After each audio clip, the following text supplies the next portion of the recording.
હું ઘરના આંગણામાં બેસી શાકભાજી કાપતી હતી જ્યારે મેં જોયું કે મારી યુવાન પુત્રી રૂમમાંથી બહાર આવી ત્યારે તે વિચિત્ર રીતે લંગડાતી ચાલતી હતી.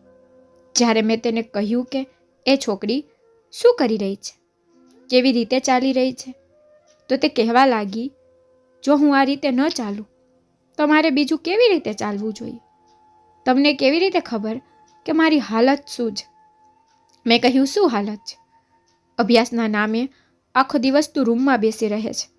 હું તને ઘરનું કોઈ કામ કરાવતી નથી. પણ હવે તેને શું થયું કે તેની ચાલ બદલાઈ ગઈ. તેને મારા પ્રશ્નનો જવાબ ન આપ્યો અને ત્યાંથી ચાલી ગઈ. તેની ચાલ પણ નહીં, તેની ક્રિયાઓ પણ બદલાઈ ગઈ હતી. મને તેનું વર્તન યોગ્ય લાગતું ન હતું. એવું લાગતું હતું કે જાણે આખો સમાજ તેને પરેશાન કરતો હોય અને તે બધાથી વધુ દુઃખી હોય. હમણાં જ હું વિચારી રહી હતી કે મારા પતિ રૂમમાંથી બહાર આવ્યા. મેં કહ્યું, તમે રાત્રે દીકરીઓના રૂમમાં સૂઈ ગયા હતા? એટલે તેને કહ્યું, હા, હું તેને ટ્યુશન આપતો હતો અને ત્યાં જ સૂઈ ગયો. મેં કહ્યું, જુવાન દીકરીઓના રૂમમાં સૂવાની શું જરૂર હતી? મેં વિચાર્યું કે તમે સવારે ઉઠીને કામ પર ગયા છો. ત્યારે તેને કહેવાનું શરૂ કર્યું, ના, હું હવે કામ પર જઈશ. તે મારો પતિ હતો અને હું તેની ક્રિયાઓ ઓળખતી હતી. તે વિચિત્ર હરકતો કરી રહ્યો હતો. એવું લાગતું હતું કે તેને બહુ સારી રાત વિતાવી છે. મારી દીકરીઓ આજકાલ અજીબ રહેતી હતી. એક દિવસ તે મારી પાસે આવી અને કહ્યું, માં, હું તને શું કહું? આ ઘરમાં શું થઈ રહ્યું છે? મેં કહ્યું, તમારો મતલબ શું છે? તેઓ કહેવા લાગી, આ જો બાપુ છે, અમારા રૂમમાં આવી સૂઈ જાય છે. તમે જાણો છો કે તે અમારી સાથે શું કરે છે? મેં પૂછ્યું, શું કરે છે? પછી તેણે મને જે કહ્યું તે સાંભળી હું મારું માથું પકડી બેસી ગઈ. તેને કહ્યું, બાપુ દરરોજ રાત્રે અમારી સાથે. મારા પતિનું નામ રાજુ હતું. તે મારાથી નાના હતા. બધા કહેતા હતા કે તને આટલો યુવાન પતિ કેવી રીતે મળ્યો? તો હું કહેતી કે મારું નસીબ સારું છે અને તમે લોકો ઈર્ષા કેમ કરો છો? રાજુ કહેતા કે તેમને તેમનાથી મોટી ઉંમરની સ્ત્રીઓમાં રસ છે, એટલા માટે તેણે મારી સાથે લગ્ન કર્યા અને મારી લાઈફ તેની સાથે ખૂબ સારી રીતે ચાલી રહી હતી. ઘર હતું, કુટુંબ હતું, તેની કમાણી પણ સારી હતી. તે પૈસા ઘરે લાવતો હતો અને મારી પાસે પણ થોડા ભેગા કરેલા પૈસા હતા. હું લોકોના કપડાં સીવતી હતી, દીકરીઓને શિક્ષણ અપાવી રહી હતી. મારી 3 દીકરીઓ હતી જેમની ઉંમરમાં એક વર્ષનું અંતર હતું. પરંતુ કોઈ કહી શકતું ન હતું કારણ કે હવે તે યુવાન થઈ ગઈ હતી. મારા પતિ સાથે મારા સંબંધો ખૂબ સારા હતા. અમે આખા પરિવારમાં પ્રખ્યાત હતા. બધા કહેતા હતા કે જો લજ્જોના ભાગ ખુલી ગયા છે. લજ્જોની જેમ દરેકનું નસીબ હોતું નથી. મારું નામ લજ્જો હતું. ખરેખર મારું નામ લાજવંતી હતું, પણ બધા મને પ્રેમથી લજ્જો કહેતા. હું પણ જુવાન અને સુંદર દેખાતી હતી અને 3 યુવાન દીકરીઓની માતા લાગતી ન હતી. મારી દીકરીઓ પણ ખૂબ સુંદર હતી. તેને જોઈને મને ખૂબ આનંદ થતો. હું ઈચ્છતી હતી કે તે જીવનમાં કંઈક બને. તેથી હું તેને અભ્યાસ કરાવી રહી હતી જેથી તે મોટી ઓફિસર બની શકે. રાજુ ખૂબ ભણેલો હતો. તે પોતે મારી દીકરીઓને ટ્યુશન વગેરે આપતો હતો. પરંતુ આ દિવસોમાં ઘરની પરિસ્થિતિ એકદમ વિચિત્ર હતી. એક રાત્રે રાજુ અચાનક ઉઠ્યો અને કહ્યું, હું જાઉં છું. મેં કહ્યું, ક્યાં? તેને કહ્યું, દીકરીઓને ભણાવવા. મેં કહ્યું, આ સમયે? તો તેમણે કહ્યું કે આ દિવસોમાં તે લોકોની પરીક્ષાઓ ચાલી રહી છે અને સારા માર્ક્સ મેળવવા માટે રાત્રે અભ્યાસ કરવો પડે છે. તને ખબર નથી, આ દિવસોમાં સ્પર્ધાઓ ચાલે છે. મેં કહ્યું, ઠીક છે, જલ્દી આવજો. તો તેને કહ્યું, કેમ? મારા વિના તારું દિલ નથી લાગતું? મેં કહ્યું, તારા વગર મારું દિલ નથી લાગતું. તું જ મારો પતિ છે. આજે જો મોસમ ખૂબ સરસ હતું અને તું ચાલ્યો તેને ભણાવવા. તો તેને કહ્યું કે તેમનું શિક્ષણ વધુ મહત્વનું છે. મારી જાન, તું ફિકર ન કર, આપણું આખું જીવન પડ્યું છે. કેટલીક વાર મને ખૂબ આનંદ થતો કે તે તેની પુત્રીઓ માટે ખૂબ જ ચિંતિત હતો. નહીં તો તેના માટે શું હતું? તે તેના બધા કામ કરી રહ્યો હતો, તે પૈસા કમાઈને લાવતો હતો, મને પણ ખુશ રાખતો હતો. જો તે આવું ન કરે તો પણ કોઈ વાંધો નથી. એક દિવસ હું બજારમાં જતી હતી, ત્યારે મને મારી એક મિત્ર મળી. તેને કહ્યું, તું કેમ છો અને તારો પતિ કેમ છે? મેં કહ્યું, ઠીક છે, તેની સાથે બહુ સરસ જિંદગી પસાર થઈ રહી છે, હું તેની સાથે ખુશ છું. મારી મિત્રને આ સાંભળીને આશ્ચર્ય થયું અને કહ્યું કે તારી જિંદગી સારી રીતે ચાલી રહી છે. પણ મેં કહ્યું હતું કે તેની સાથે તારું જીવન ક્યારેય નહીં સારું નહીં જાય. મેં કહ્યું, હા, મને યાદ છે કે મારા લગ્નના દિવસે તું મને મંડપમાંથી ઉઠાડવા આવી હતી. તે રાજુને કોઈ છોકરી સાથે પકડ્યો હતો ને. પણ જો આ પુરુષો હોય છે ને, લગ્ન પહેલાં તેમના 100 જગ્યાએ અફેર હોય છે, પરંતુ તે છોકરીઓ તેમના માટે સૌથી મહત્વપૂર્ણ છે જેની સાથે તે લગ્ન કરે છે. રાજુ સુંદર છે, યુવાન છે, હજારો છોકરીઓ તેની પાછળ હશે, પણ તેણે મારી સાથે લગ્ન કર્યા. જો આ પુરુષો આવા જ હોય છે. તમે ક્યાંયથી પણ એવો પુરુષ લાવી શકતા નથી જેણે ક્યારેય કોઈ છોકરી તરફ જોયું પણ ન હોય. તેથી તમારે થોડું વિચારવું પડશે. અંગ્રેજીમાં કહેવાય છે ને કે એડજસ્ટ કરવું પડે. મારી મિત્રએ કહ્યું, હા, મને ખબર હતી કે તું ખૂબ સારી રીતે એડજસ્ટ થઈ જઈશ, પરંતુ મને ખબર ન હતી કે આટલા વર્ષ સુધી એડજસ્ટ થઈ જઈશ. ઠીક છે, સારી વાત છે, કોઈ પોતાના ઘરમાં સુખી હોય તો સારી વાત કહેવાય છે, પણ તારો પતિ આંખનો કાચો છે. મેં કહ્યું, ના, હવે એવું નથી. હવે તો હું ને હું જ છું. તે મારા ઈશારા પર નાચે છે. અને અમે બંને મિત્રો હસવા લાગ્યા. તે પણ હસવા લાગી. તેણે કહ્યું, તો ખૂબ સારું, જો તે આ કર્યું છે તો તારે બીજું શું જોઈએ છે? ઠીક છે, હું જાઉં છું, હું ઘર બદલી રહી છું, એટલા માટે હું ખૂબ જ વ્યસ્ત છું. મેં કહ્યું, જ્યારે તું ઘર બદલાવી લે ત્યારે મને જણાવજે. હું તને મળવા તમારા ઘરે આવીશ અને તમારું ઘર પણ જોઈશ. તેણે કહ્યું, તું આવજે, પણ તારા પતિને લાવતી નહીં. મેં કહ્યું, અરે, તે આ શું વાત કરી? પતિને ન લઈ આવતી? તો મારી મિત્ર કહેવા લાગી, જો મને ખોટી ન સમજતી, પણ મારી એક યુવાન દીકરી છે. મેં કહ્યું, તું શું વાત કરે છે? પછી તે ફરી હસવા લાગી અને કહ્યું, તેના પર તને ભરોસો છે, મને નથી. હું જાણતી હતી કે તે મજાક કરી રહી છે, તેથી તેણે જે કહ્યું તેનાથી મેં ખરાબ ન લગાડ્યું. મેં હકીકત સ્વીકારી લીધી હતી કે જો વધારે છોકરીઓ હેન્ડસમ પુરુષની પાછળ હોય છે તો તેમાં વાંક છોકરીઓનો જ હોય છે. હવે આવું રોજ થવા લાગ્યું. મારો પતિ રાજુ રોજ દીકરીઓના રૂમમાં ભણાવવા જતો અને કોઈને કોઈ બહાને જઈને ત્યાં જ બેસી જતો. હું તેની રાહ જોતી રહેતી જ્યારે તે કહીને જતો કે હું જલ્દી આવીશ, પણ હું પણ આખા દિવસનું કામ કરી થાકી જતી અને સૂઈ જતી. સવારે તે દીકરીઓના રૂમમાંથી બહાર આવતો હતો તો હું પૂછતી, તમે આખી રાત શું કરતા હતા? તો તે કહેતો કે ભણાવતા મને ઊંઘ આવી ગઈ, સવાર ક્યારે થઈ ગઈ તેનું મને ભાન જ ન રહ્યું. મેં કહ્યું, આ કેવા પ્રકારની ઊંઘ છે? તો તે કહેતો, હું એક યુવાન પુરુષ છું, મારી ઊંઘ આવી જ છે. તો મેં કહ્યું, શું હું વૃદ્ધ છું? તો તેણે કહ્યું, ના, તું તો મારાથી પણ વધુ યુવાન છે. મારો પતિ ખૂબ જ સારી સારી વાતો કરતો હતો, તેથી હું તેની સામે કશું બોલી શકતી રહી. મેં મારી દીકરી વિમલાને લંગડાતા ચાલતી જોઈ. તે સામાન્ય વાત ન હતી. જ્યારે મેં તેને પૂછ્યું કે શું વાત છે, તો તેને કહ્યું, કંઈ વાત નથી, હું એકદમ ઠીક છું. પછી તે બરાબર ચાલવાનો પ્રયત્ન કરવા લાગી. મેં કહ્યું, હવે જ્યારે મેં તને જોઈ ત્યારે તું આમ ચાલતી હતી અને હવે તું કહે છે કે હું ઠીક છું. તારી સમસ્યા શું છે? તે મારી સામે બરાબર જોઈ શકતી પણ ન હતી. કદાચ કંઈક એવું હતું જે તે છુપાવી રહી હતી. એક દિવસ મારી 3 દીકરીઓ આવીને મારી પાસે બેઠી અને કહેવા લાગી, માં, અમે ક્યારેય પરવા કરી નથી, પરંતુ તમે અમારા માટે ઘણું બલિદાન આપ્યું છે. અમે તમને ખૂબ પ્રેમ કરીએ છીએ. તમે ખૂબ સારા છો. મેં તેમને પ્રેમ કર્યો અને કહ્યું, શું આજે મધર્સ ડે નથી ને?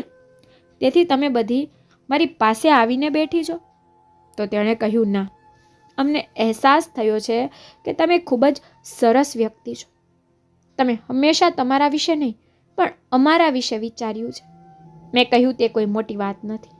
માં તો એવી જ હોય છે. આજે તમને લોકોને શું થયું છે? થોડા સમય પછી તે જોઈને હું આશ્ચર્યચકિત થઈ ગઈ કે તે ત્રણેય રડવા લાગી. પરંતુ રાજુએ ત્યાં આવીને ત્રણેયને જોઈ તો તેણે તરત જ તેના આંસુ સાફ કરવાનું શરૂ કરી દીધું. મેં કહ્યું, જુઓ, આજે તમારી દીકરીઓ કેવી રડે છે. ખબર નથી કે તેમને શું થયું છે. એવું લાગે છે તેને કોઈ ઇમોશનલ ફિલ્મ જોઈ લીધી છે. ત્યારે તે હસી પડ્યું અને કહ્યું કે આ ત્રણેય તો પાગલ થઈ ગઈ છે. તેને આ બરાબર કહ્યું નહીં અને ત્રણેયને ઠપકો આપ્યો. મેં જ્યારે તેને પૂછ્યું કે તમે કેમ ગુસ્સે થઈ રહ્યા છો, તો તેઓએ કહ્યું કે આજે વિમલાનો જન્મદિવસ છે અને તેણે ઘરમાં આટલું મહત્વપૂર્ણ વાતાવરણ બનાવ્યું છે. વિમલા હેરાન રહી ગઈ. આજે ખરેખર વિમલાનો જન્મદિવસ હતો અને તે પોતાનો જન્મદિવસ ખૂબ ખુશીથી ઉજવતી હતી. પણ આ વખતે તે કેવી રીતે ભૂલી ગઈ? અને હું પણ ભૂલી ગઈ. તેણે કહ્યું, પણ હું ભૂલ્યો ન હતો. તેને એક કેક અમારી તરફ રાખી અને કહ્યું, ચાલો કેક કટ કરીએ.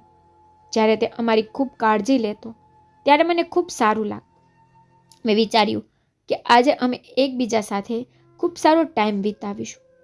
પણ હું તો રાત જોતી રહી ગઈ અને તે દીકરીઓના રૂમમાં ચાલ્યો ગયો. મેં કહ્યું કે મને ખબર નથી કે તેમની પરીક્ષાઓ ક્યારે સમાપ્ત થશે. તો તેણે કહ્યું કે ટેસ્ટ પૂરી થઈ ગઈ છે, પણ આગળ ભણવું ખૂબ મુશ્કેલ છે કારણ કે હવે ફાઇનલ પરીક્ષાઓ આવવાની છે. તેથી થોડો બલિદાન તો આપવો પડશે ને. આ વિચારી હું એક દિવસ મારી મિત્રના ઘરે ગઈ. તેનું ઘર બદલી ગયું હતું. ત્યાં તેને મને એક વાત કરી. તેને કહ્યું, તને એવું નથી લાગતું તે તારી દીકરીઓને તારા કરતાં વધારે પ્રેમ કરે છે? મેં કહ્યું, બીજું તને શું લાગે છે? બધાને ખબર છે કે પુરુષ તેના બાળકોને વધારે પ્રેમ કરે છે. આમાં શું છે? તે બોલી, ના, આ બધું જરા વિચિત્ર છે. કંઈક એવું છે કે તું જોઈ રહી છો પણ તું તારી આંખો બંધ કરીને બેઠી છો. તારી દીકરીઓ વાળું ઘર છે. તારે બધી વાત પર તારી આંખો ખુલ્લી રાખવી જોઈએ. કદાચ તે મને જે સમજાવવાનો પ્રયાસ કરી રહી હતી હું સમજી ન શકી. મને લાગ્યું કે તે કહેતી હતી કે તારી દીકરીઓ પર નજર રાખ. પણ પછી જે થયું તે ખૂબ જ ખરાબ હતું. એક દિવસ વિમલા અચાનક બીમાર થઈ ગઈ. જ્યારે મેં તેને પૂછ્યું કે શું થયું, તો તેને કહ્યું, માં, મને લાગે છે મેં કંઈક ખોટું ખાધું છે અને મારા પેટમાં દુખે છે અને ઉલટી પણ આવે છે. મેં કહ્યું, ચાલ, હું તને ડૉક્ટર પાસે લઈ જાઉં છું. તેણે કહ્યું, ના, જો હું લીંબુ પાણી પીઉં ને તો મને સારું થઈ જશે. ડૉક્ટર પાસે જવાનું મન નથી. મેં કહ્યું, દર્દીનું હૃદય ક્યાં કરે છે ડૉક્ટર પાસે જવા માટે? પણ તબિયત બગડે તો શું કરવું? જ્યારે રાજુ ત્યાં આવ્યો ત્યારે મેં ચિંતિત થઈ અને રાજુને કહ્યું કે વિમલાની તબિયત ખૂબ જ ખરાબ છે અને તે ડૉક્ટર પાસે પણ નથી જઈ. તો તેણે કહ્યું કે એટલી પણ ખરાબ નથી. અભ્યાસના ટેન્શનના કારણે આ થયું હશે. પહેલાં તો તે મારી પુત્રીઓ માટે ખૂબ જ ચિંતિત હતો, પણ આજે તેણે એમ કહેવાનું શરૂ કર્યું જાણે તેને કોઈ પરવા જ ન હોય. તેને કહ્યું, છોડો, થોડી વારમાં તે ઠીક થઈ જશે. જ્યારે મેં પૂછ્યું કે આ મામલો શું છે, તો તેણે કહ્યું કે તે એક યુવાન છોકરી છે. યુવાન લોકો ઝડપથી સ્વસ્થ થઈ જાય છે. તું જા અને મારા માટે ભોજન તૈયાર કર. મને બહુ ભૂખ લાગી છે. રાજુ મારી દીકરીઓની ખૂબ કાળજી રાખતો હતો અને આજે વિમલા એટલી પણ ચિંતા ન કરવાવાળી વાત પર હું હેરાન હતી. થોડા સમય પછી વિમલાની તબિયત સારી થઈ ગઈ. પણ જ્યારે હું તેના માટે ચા બનાવીને રૂમમાં જવા લાગી ત્યારે અંદર બેઠેલી મારી દીકરીઓની વાતચીત સાંભળીને હું દરવાજે અટકી ગઈ. તે કહી રહી હતી, ભગવાન કરે તે કૂતરાની મોત મળે, શમશાન લઈ જવા પણ કોઈ ન હોય. આપણે આપણા જીવનમાં એવો ખરાબ માણસ ક્યારેય જોયો નથી અને આપણી માનું મગજ પણ તેને બદલાવી નાખ્યું છે. આ વાતો સાંભળીને મને નવાઈ લાગી કે તે કોના વિશે વાત કરી રહી હતી. મારી નાની દીકરીએ કહ્યું કે તેને છોડીને તારા વિશે વિચાર, તારું શું થશે? માને આ વાતની જાણ થશે તો તે જીવતા જ મરી જશે. વિમલા કહેવા લાગી, મને થાય છે કે હું આત્મહત્યા કરી લઉં. હવે મેં વિચાર્યું કે હું સીધી અંદર જઈને બધાને પૂછું છું કે તમે શું વાત કરો છો. પણ આ પહેલાં રાજુએ મને બોલાવી અને કહ્યું કે અમારી દીકરીઓ કેટલીક વિચિત્ર વાતો કરે છે. મને ખબર નથી કે તે કોને કોસે છે. હું બોલતી હતી ત્યારે રાજુએ મને ગિફ્ટ આપ્યું, કહ્યું કે તું તેને છોડ અને મને જો. આજે તેનો મૂડ ઘણો સારો હતો, તેથી હું વિમલાવાળી વાત ભૂલી ગઈ. પણ સવારમાં એક મોટી સમસ્યા આવી. વિમલા બેહોશ થઈ ગઈ હતી અને હોશમાં આવતી ન હતી. હવે તેને ડૉક્ટર પાસે લઈ જવાની હતી, પરંતુ રાજુ હજુ પણ કહેતો હતો કે તેને ડૉક્ટર પાસે લઈ જવાની કોઈ જરૂર નથી. મેં કહ્યું કે આ કેવી રીતે મારી દીકરીને હોશ આવતો નથી. મજબૂરીમાં અમે તેને ડૉક્ટર પાસે લઈ ગયા. ડૉક્ટરે ટેસ્ટ કરાવ્યો અને પછી ઘરે મોકલી દીધા. તેઓએ કહ્યું કે તે ખૂબ જ નબળાઈ અનુભવી રહી છે, લાગે છે ખોરાક નથી ખાતો. હું તમને ફોન પર ટેસ્ટ રિપોર્ટ જણાવી દઈશ. 2 કલાક પછી ડૉક્ટરે ફોન કર્યો અને બસ અમારા બધાનું જીવન બદલાઈ ગયું હતું. ડૉક્ટરે વાત જ એવી કહી હતી. આ સાંભળતા જ મેં ફોન કટ કરી દીધો અને વિમલાના રૂમમાં પ્રવેશ કર્યો અને કહ્યું કે આ દિવસ માટે હું તને ભણાવતી હતી અને આટલી આઝાદી આપી હતી. બીજી બધી છોકરીઓ તો મને આશ્ચર્યચકિત થઈને જોતી હતી, પરંતુ વિમલા જાણતી હતી કે હું શું વાત કરી રહી છું. આથી તેણે માથું નમાવ્યું હતું. ડૉક્ટરે મને કહ્યું હતું કે તમારી પુત્રી માં બનવાની છે અને તેને તેના બાળકને સમાપ્ત કરવા માટે કેટલી ગોળી લીધી છે, જેના કારણે તેની આવી હાલત થઈ ગઈ છે. પરંતુ બાળક સુરક્ષિત છે અને તેને કંઈ થયું નથી. વિમલા રડવા લાગી. મેં તેને પૂછ્યું કે મને જણાવ કે આ બધું કોણે કર્યું છે, અને તેણે કહ્યું કે તે મને બધું કહેશે અને મને મારા રૂમમાં લઈ ગઈ અને કહ્યું કે આ બધી મારી ભૂલ છે, તે મારા કારણે થયું છે. મેં કહ્યું કે આમાં બીજાની ભૂલ કેવી રીતે નથી? મને કે તે છોકરો કોણ છે? હું તેની સાથે લગ્ન કરીશ. તો તેને કહ્યું તે ક્યારેય લગ્ન નહીં કરે અને તે આ દેશમાં નથી. તમે આ વાતને અહીં સમાપ્ત કરો.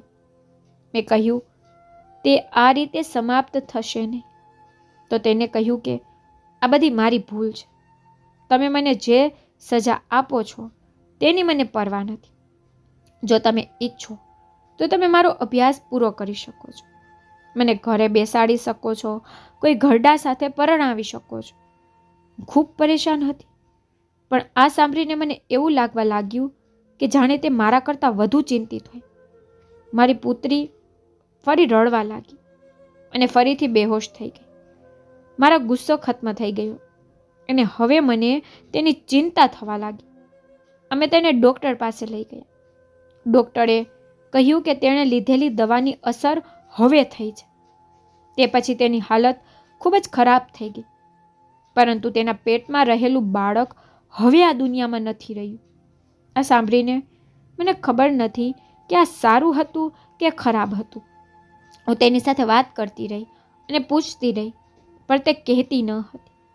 તેને તો તેની જીભને તાળું મારી દીધું હતું અને તેની આંખો મને કહી રહી હતી કે બહુ મોટું કારણ છે.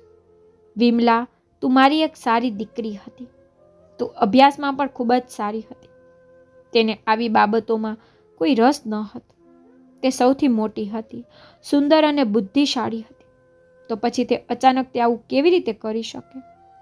હું ખૂબ જ પરેશાન હતી. જ્યારે રાત પડી ત્યારે મેં જોયું કે મારા પતિ મારા રૂમમાં આવ્યા અને આવતાની સાથે જ તેણે મને મારવાનું શરૂ કર્યું. હું ચીસો પાડવા લાગી, પણ મને બચાવવા કોઈ આવતું ન હતું. તે મને કહેતો હતો કે હું તને નહીં છોડું, અને હું વિચારતી હતી કે મારી ભૂલ શું છે. તેણે મારી હાલત ખરાબ કરી દીધી અને હું અચાનક જાગી ગઈ. ત્યારે મેં જોયું કે રાજુ સૂતો હતો અને તે એક સ્વપ્ન હતું જે મને આવ્યું હતું. રાજુએ કહ્યું, શું થયું? મેં કહ્યું, મને ખરાબ સ્વપ્ન આવ્યું છે. તેને કહ્યું, તું હજી પણ આવા સપના જુએ છે? હવે તેને ભૂલી કેમ નથી જતી? મેં કહ્યું કે જ્યારે હું પરેશાન હોઉં ત્યારે મને આવા સપના આવે છે. તમે વિચારતા જ હશો કે આપણા ઘરમાં પણ એવી કઈ તકલીફ છે. વિમલાએ કેવી રીતે આ પગલું ભર્યું? તેણે કહ્યું, મને કંઈ લાગતું નથી. આ બધું આ દિવસોમાં ઘણું થઈ રહ્યું છે. બસ ભગવાનનો આભાર માન કે આ મામલો અહીં પૂરો થયો. તેની હાલત પણ સારી છે અને આ બાબત પણ સમાપ્ત થઈ ગઈ છે. નહીં તો આપણે કોઈને મોઢું બતાવવા બચ્યા ન હોત. મેં કહ્યું, આખરે આ બધું કોણે કર્યું હશે? રાજુએ કહ્યું, ખબર હોત તો શું થયું હોત? તેમની ભૂલ માનવા કોઈ તૈયાર નથી હોતું. મેં કહ્યું કે હવે અમે તેને ભણાવીશું નહીં, ફક્ત તેને આ પરીક્ષામાં બેસાડશી અને તે પછી બધું સમાપ્ત થઈ જશે. રાજુએ કહ્યું, ના ના, આમાં તેની કોઈ ભૂલ નથી. મેં કહ્યું, તમને આટલી બધી તેની ચિંતા કેમ છે? તે કંઈ ન બોલ્યો. સવારે હું મારી મિત્ર ખુશીના ઘરે ગઈ અને તેને બધું કહ્યું. તે કેટલી વિચિત્ર વાતો કરતી, પરંતુ તે હતી મારી પાકી મિત્ર, બહેન જેવી. તેને કહ્યું, હું તને પહેલેથી જ કહી રહી છું કે સમસ્યા બહાર નથી, તે તમારા જ ઘરની અંદર છે. મેં કહ્યું, તું શું કહેવાનો પ્રયત્ન કરે છે? બધું બરાબર કે? તેણે કહ્યું, હું તને આમ નહીં કહી શકું, પણ આ બધું તારે જાતે જ સમજવું પડશે.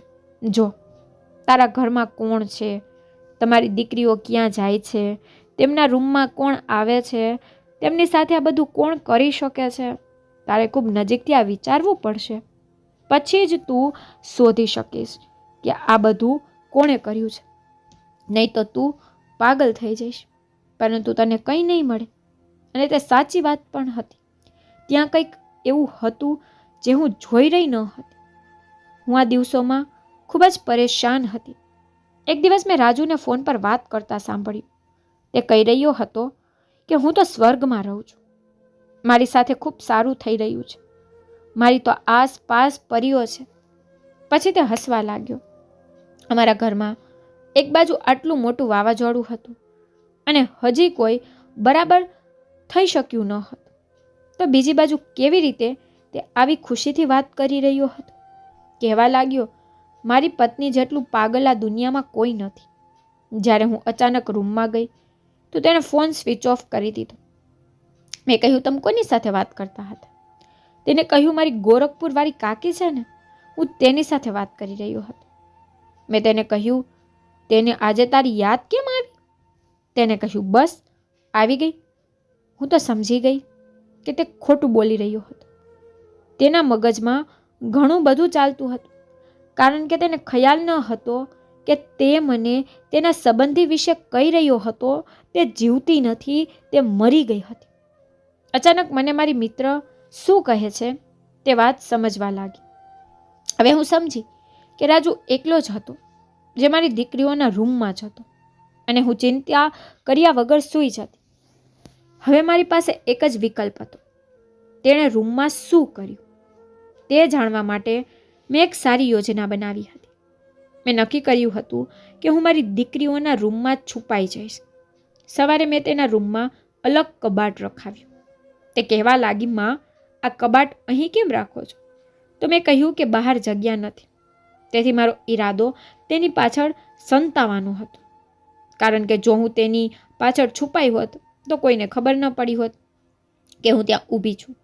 સાંજ પડી ત્યારે મેં તેને કહ્યું કે હું મારા મિત્રના ઘરે જાઉં છું, જેના ઘરે રાતે માતા રાણીની પૂજા રાખવામાં આવી છે. હું ત્યાં રાત વિતાવીશ. રાજુએ કહ્યું, હા જાઓ, સારું છે, તમને પણ ગમશે? મેં કહ્યું, હા, આમ પણ હું બહુ ચિંતિત છું, તેથી જ હું જાઉં છું. હું ઈચ્છતી હતી કે તે એ વિચારે કે હું ઘરે નથી, જેથી તે ખૂબ જ બેફિકર રહી શકે અને તેને જે કરવું હોય તે મુક્તપણે કરી શકે. જ્યારે સાંજ પડતા જ હું કબાટ પાછળ સંતાઈ ગઈ. મારી દીકરીઓએ ભોજન લીધું અને તે રૂમમાં જ બેઠી હતી.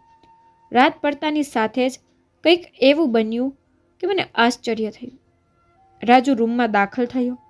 આમાં એવું કંઈ નવું તો ન હતું. તે રોજ રાતે તેને ભણાવવા રૂમમાં આવતો હતો. રૂમમાં આવતા જ તેને કહ્યું, આ ભણવાનું બંધ કરો અને કામ પર લાગો. હું વિચારવા લાગી, તે તો આવતો જ ભણાવવા હતો, તો આમ કેમ કહે છે? જે બાદ તેણે મારી નાની દીકરીને કહ્યું, આજે તારો વારો છે. પછી ત્યાં એ બધું થવા લાગ્યું. આ જોઈને મને લાગ્યું કે મારું ઘર નર્કમાં ફરવાઈ ગયું છે અને મારી દીકરીઓનો ઉપયોગ તેના હાથમાં થઈ રહ્યો છે. તે મારી દીકરીઓ સાથે ખૂબ જ ખરાબ વર્તન કરતો હતો અને મારા જ ઘરમાં મારા નાકની નીચે તે આવું કામ કરતો હતો. મેં મારા ફોનમાં તેનો વિડીયો બનાવ્યો કારણ કે તે જરૂરી હતો. થોડી વાર પછી તે ત્યાંથી ચાલ્યો ગયો અને મારી દીકરીઓ બેસીને રડવા લાગી. તેનો અર્થ એ છે કે જે બાળક વિમલાના ગર્ભમાં હતું તે પણ મારા પતિનું હતું. આજે મને એ દિવસ યાદ આવ્યો જ્યારે મેં રાજુ સાથે લગ્ન કરવાનું નક્કી કર્યું અને બધાએ મને મનાઈ કરી હતી કે આવું ન કર. મારા પહેલા પતિએ આ દુનિયા છોડી દીધી હતી. તે ખૂબ જ ખરાબ વ્યક્તિ હતો. તે કારણ વિના મને મારતો હતો.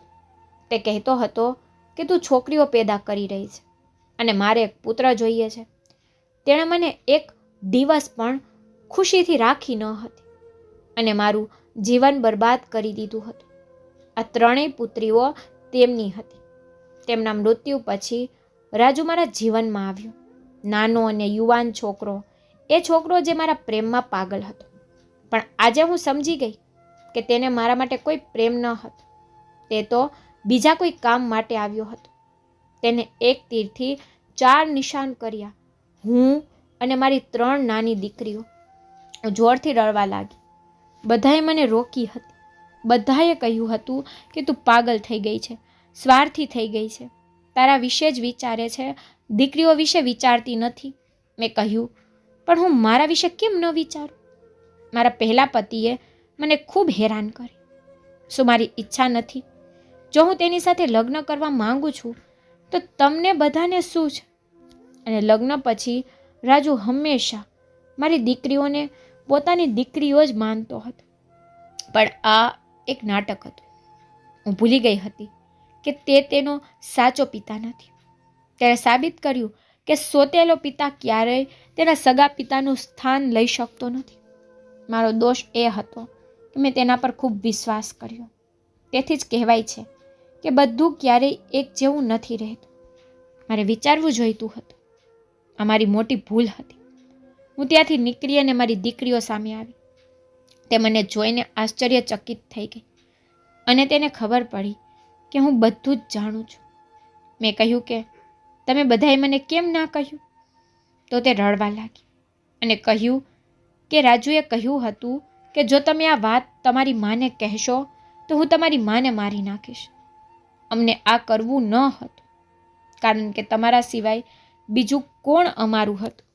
એટલા માટે અમે ડરી ગયા. તેને કહ્યું કે હું તમારી માતાને ખૂબ જ સરળતાથી મારી શકું છું. તે અમારી સાથે લાંબા સમયથી આ કરી રહ્યો હતો અને વિમલા સાથે જે થયું તેનો જવાબદાર પણ આ જ છે. મેં કહ્યું, તમે લોકોએ મને કહેવું જોઈતું હતું. તમારા પોતાના પિતા જેવા હતા પણ કાયર ન હતા. તે એક બહાદુર માણસ હતા. તમારી અંદર તેનું લોહી છે. મારી દીકરીઓ ખૂબ રડતી હતી અને મેં તેમને કહ્યું કે હવે તે સમાપ્ત થઈ ગયું છે. હવે હું તમારા બધાનો બદલો લઈશ. મેં કહ્યું કે મારે હવે શું કરવું છે તે મેં વિચારી લીધું છે. તમે લોકો તમારી બધી સામગ્રી લઈને તમારી સારાએ જાઓ. તૈયાર થાઓ કારણ કે અમે આ શહેરને હંમેશા માટે છોડીને જવાના છીએ.